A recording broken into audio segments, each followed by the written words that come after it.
of reshoring manufacturing, of all these great factories that are being built. But when they turn on and you're hiring thousands of American workers per factory, that's when the real Trump boom, I think, starts. I think he's going to talk about regulatory change. Something just broke wide open inside the White House at midnight that has Washington insiders questioning everything they thought they knew about the mental state of the man sitting in the Oval Office. Late night posts, delusional claims, conspiracy theories firing in every direction. A president coming completely unglued in real time on social media, while his poll numbers collapse, his economy crumbles, and his entire second-term agenda implodes around him. And when you read what he actually posted word for word, you are going to question whether the people around this president are telling the American public the truth about what is happening inside that building. Make sure you're subscribed to The John Brown Show, because what I am about to walk you through is not a collection of random late-night posts from an erratic politician. This is a pattern, a cascade of delusion, fabrication, and desperate deflection from a president who is watching everything fall apart simultaneously and has no coherent response to any of it. Here is where it started. Trump posted in the middle of the night that Gavin Newsom had just dropped out of the presidential race. Newsom is the governor of California. He has not announced a presidential campaign. There is no presidential race currently happening. There is no candidacy to drop out of. The statement is not misleading or exaggerated or taken out of context. It is simply not connected to any observable reality. And the President of the United States posted it to his social media account and signed it with his initials like a man who believes he is reporting breaking news. Share this video because that single post tells you more about the cognitive state of this White House than any poll or approval rating ever could. Within the same window of time, Trump pivoted to posting about Barack Obama's national security team, calling out former officials by name, relitigating intelligence community conflicts from years ago, while his own poll numbers are in freefall, while the economy he promised to supercharge is generating market losses and corporate lawsuits, while his tariff authority has just been stripped by the Supreme Court, while his generals are privately telling colleagues that America's allies have abandoned the administration's foreign policy initiatives. Trump spent midnight attacking people who have not been in government for years. Think about what a functioning White House communications operation would have advised in this moment. You are facing the worst sustained stretch of your presidency. Markets are down. Approval ratings are collapsing. International alliances are fracturing. The Supreme Court just handed you a major defeat. The strategic response is to project stability, control, and forward momentum. The response this president chose was to post fictional political news about a California governor and resurrect feuds with former Obama officials. Make sure you're subscribed, because what comes next in this midnight posting spree gets significantly more alarming when you understand the military reality surrounding it. Trump posted about Iran, specifically about the general commanding American military operations and what that general supposedly said or did not say about the prospect of war with Iran. The post contradicted reporting from multiple outlets about the general's private assessments. It dismissed concerns about American military readiness and alliance support for any Iranian military action. It declared that if a decision is made, winning would be easy and swift. Here is the problem with that framing. The reporting Trump was dismissing did not emerge from nowhere. American military commanders have privately communicated that allied nations are not willing to provide support or resources for military action against Iran under this administration. America's relationships with the coalition partners, whose cooperation any major military operation would require, have been systematically damaged by the same administration now contemplating that operation. The chairman of the Joint Chiefs has been telling people within the defense establishment that the support structure simply is not there. Share this video because the Iran contradiction runs deeper than one military assessment dispute. Earlier in his administration, Trump claimed that American strikes had completely eliminated Iran's nuclear development capabilities. Totally obliterated. That was the language used. Smithereens, done, finished. Now, the same administration is discussing the necessity of military action to address Iran's nuclear program, the program that was already totally obliterated. You cannot simultaneously claim to have destroyed something completely and then propose destroying it again. The logic does not survive even minimal scrutiny. And woven through all of this is the fate of 30,000 Iranian protesters who took to the streets in early 2026, in part because they believed American support was coming. They had reason to believe that. Public statements from American officials encourage that belief. The military resources that might have provided some protective deterrence were deployed elsewhere. Those protesters faced the Iranian government's response without the support they had been led to expect. 30,000 people. The consequences of that gap between promise and delivery are not abstract. They are human and they are permanent.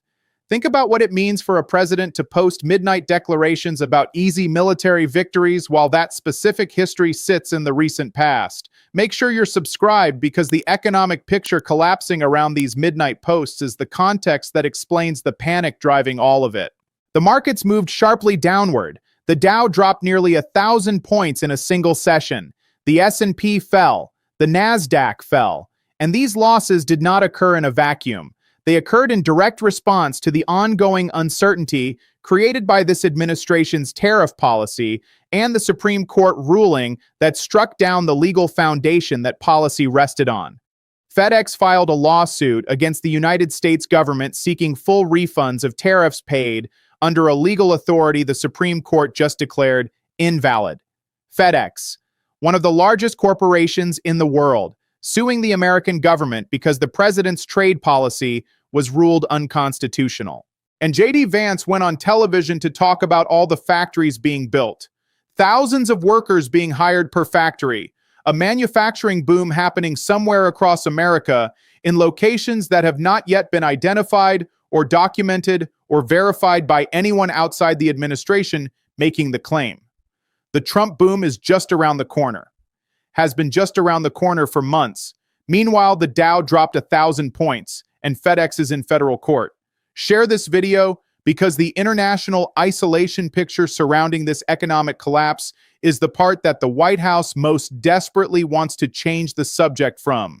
Canada's Prime Minister is currently traveling to India, Australia, and Japan, building trade relationships, cultivating partnerships, systematically constructing the economic architecture of a world that routes around American trade uncertainty rather than through it. The country that shares the longest undefended border with the United States, the country that Trump has spent months threatening and insulting and slapping with tariffs, is actively building a trading network designed to reduce Canadian economic dependence on America. Connect those dots. Canada moving toward the Pacific, Japan and Australia and India strengthening their own coalition, European nations accelerating their independent defense planning, American allies around the world simultaneously concluding that the current American government cannot be relied upon and beginning the structural work of building around it. The United States is being connected out of the global architecture it spent 80 years building. And the president is posting midnight fantasies about Gavin Newsom dropping out of a race that does not exist. Make sure you're subscribed because the cryptocurrency pardon connection that just surfaced adds another layer to this story that demands accountability. The founder of one of the world's largest cryptocurrency exchanges was pardoned by Trump. In the period following that pardon, investigators identified approximately $1.7 billion flowing from accounts at that exchange to entities connected to Iranian organizations with established links to groups under international sanctions. A pardon issued, money flowing, sanctions potentially violated. The connection between who gets pardoned by this administration and what financial activity follows that pardon is a question that law enforcement and congressional investigators are going to be examining for years. Think about what all of these simultaneous developments look like assembled together in a single picture. Midnight social media posts disconnected from basic facts. An economy generating corporate lawsuits and 1,000-point market drops. Military readiness questions being dismissed with boastful claims of easy victory. 30,000 protesters abandoned to their fate. International alliances actively restructuring to reduce American dependence. A pardoned cryptocurrency executive with flows to sanctioned entities, and a president relitigating feuds with Obama's national security team at midnight while all of it unfolds. Share this video because Trump's own envoy commenting on Vladimir Putin's trustworthiness while Ukraine continues to be bombarded is the final element of this picture that cannot go unaddressed. The American envoy dispatched to negotiate on some of the most consequential geopolitical questions of this era has met with Putin multiple times and emerged from those meetings to tell television audiences that Putin is straight with him, that Putin keeps his word. This as Russian attacks on Ukrainian civilian infrastructure continue at levels that have not decreased meaningfully since the administration took office, claiming it would end the war in 24 hours.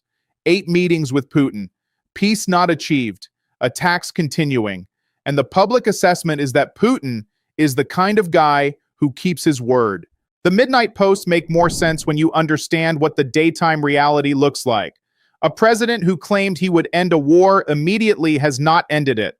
A president who claimed he destroyed Iran's nuclear capabilities is contemplating destroying them again. A president who promised a booming economy is watching the Dow drop 1,000 points and FedEx file federal lawsuits. A president who said he would restore American prestige is watching Canada build Pacific trade networks and Denmark rescue American submarine crew members. When the daytime record looks like that, midnight posts about Gavin Newsom dropping out of imaginary presidential races start to look less like random weirdness and more like a man desperately reaching for any alternative reality that feels better than the one he is actually governing.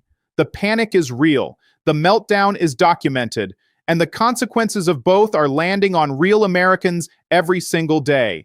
This story is just getting started. Stay tuned.